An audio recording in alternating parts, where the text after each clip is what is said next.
আসসালামু আলাইকুম। আমি আজকে দুই রকমের ভর্তা দেখাবো। একটা হলো মটরশুঁটি আর চিংড়ি মাছ, আর একটা হলো বেগুন আর চিংড়ি শুটকির ভর্তা। এই যে মটরশুঁটি, চিংড়ি মাছ, একটু রসুনের কোষ, সামান্য একটু তেল দিয়ে শুকনো কাঁচামরিচ সব ভালো করে ভেজে নিব।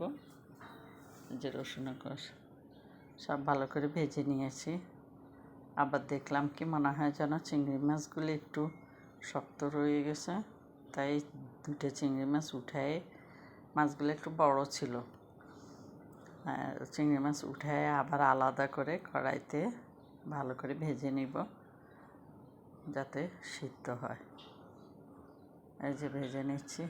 দেখেন, এই ধরনের ভর্তা করলে শুধু ডাল দিয়ে ভাত খাওয়া যায়, দুপুরের খাবারের আর কোনো কিছু লাগে না। এই যে বেগুন ভর্তার বেগুন ভাজতেছি তেল ছাড়া, তার মধ্যে বেগুনগুলি ভাজতেছি, তারপরে শুকনো মরিচ ভাজলাম, আর ছোটো ছোটো চিংড়ি শুটকি ভেজে নিলাম। তারপরে বেগুন, এই যে আমার বেগুন হয়ে গেল, তো পাটাতে পিষে নিব।